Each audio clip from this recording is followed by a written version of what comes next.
سلام همه دوستای گلم، وقتتون بخیر. امیدوارم که عالی و پرروزی باشین. توی این ویدیو قرار با هم دیگه بررسی کنیم که آیا با کسی که مد نظرمون هست، حالا کیس احساسی رفته، پارتنر، کراش، هر شخصی میتونه باشه، آیا با کسی که مد نظرمون هست خوشبخت میشیم یا خیر؟ چشم‌های قشنگتون رو ببندین، چهره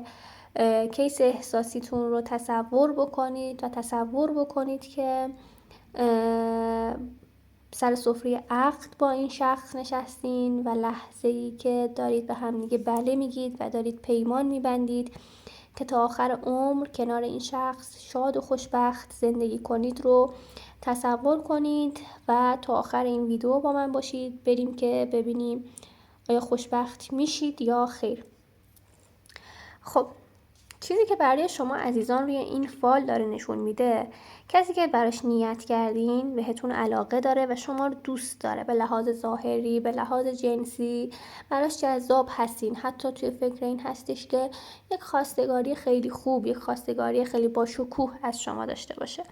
منتها چیزی که روی فال شما عزیزان داره نشون میده، دارم میبینم که سر راهتون موانع و مشکلاتی وجود داره. این موانع و مشکلات میتونه خانواده باشه، میتونه مسائل کاری باشه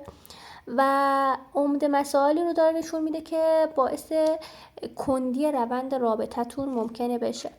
اگر که کیس احساسیتون متولد اردیبهشت، شهریور و دیماه هست، یا شخصی که توی اسم یا فامیلش سه عین دال میم داره، انگار که این شخص دنبال این هستش که یک پیشنهادی به شما بده، یک حالا حرف و حدیثی، یک خبری رو به شما بده.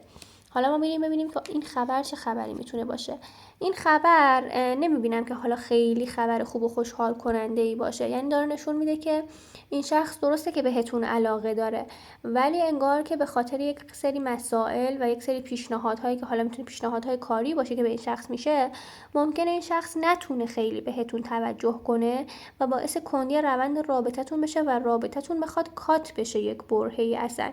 یا حتی ممکنه که در حال حاضر رابطتون کات باشه و شرایط اونجوری که شما میخواین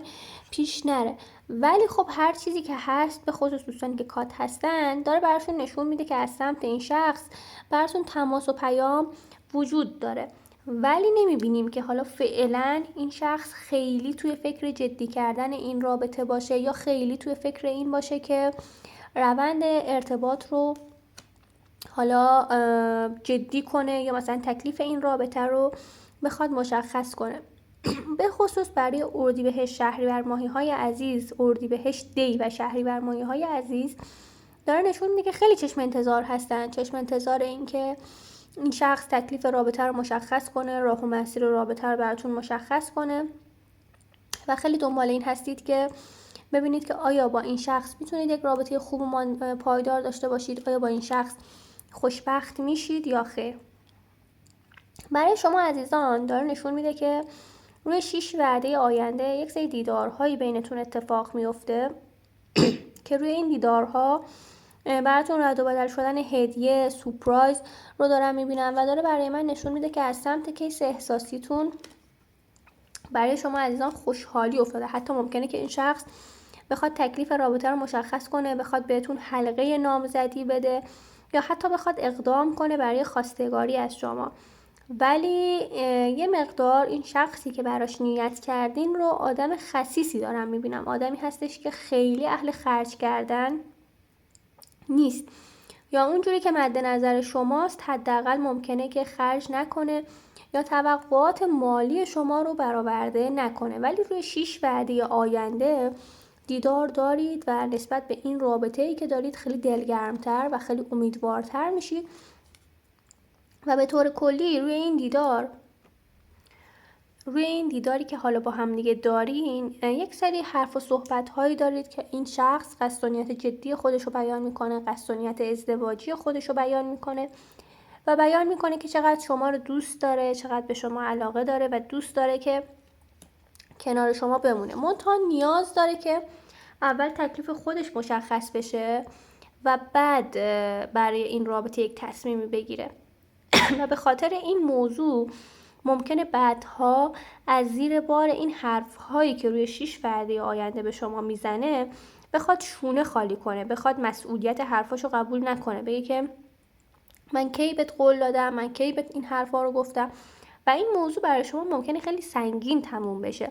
ممکنه که فکر کنید که پای کس دیگه ای وسطه و این شخص داره بهتون خیانت میکنه که داره این حرفا رو میزنه، که البته یه حالت پنهانکاری هم داره نشون میده. ممکنه به خاطر یک شخص دیگه ای هم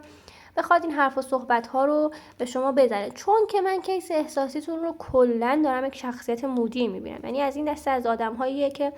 یه روز میاد به شما ابراز علاقه میکنه، میگه من تو رو خیلی دوست دارم، من خیلی عاشقتم،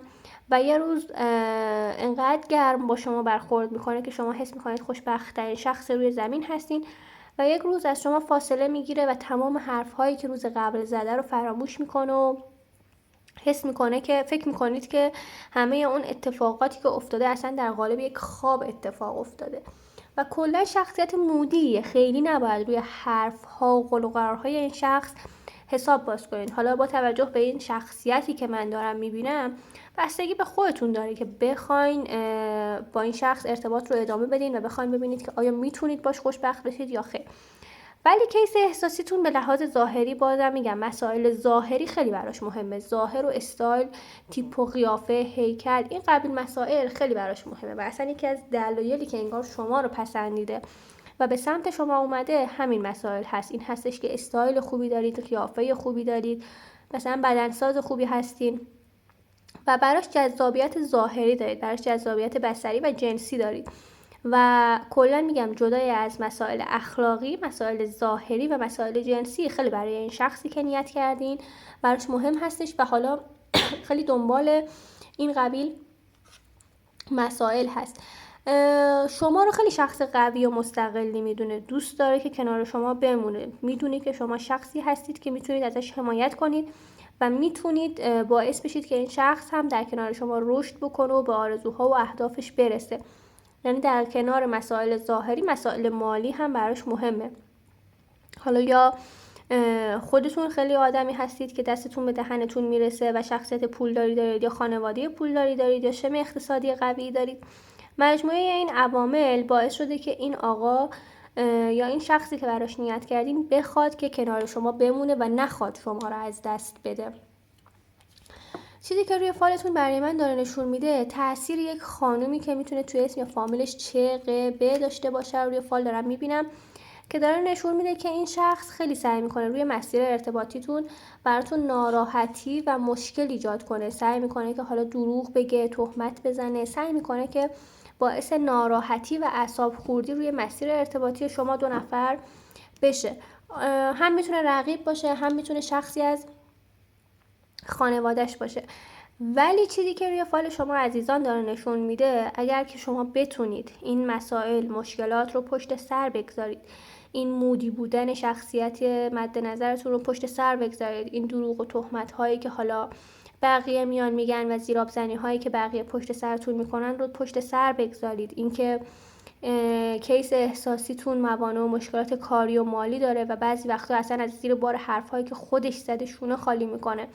و حتی ممکنه یک برهه‌ای بخواد به شما دروغ بگه یا خیانت بکنه، این مسائل رو پشت سر بگذارید، داره نشون میده که میتونید در آینده در کنار این شخص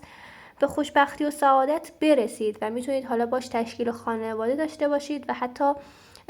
تولد فرزند رو هم روی فالتون داره برای من نشون میده. منتها همه این مسائلی که گفتم، این خوشبختی که بهتون میگم،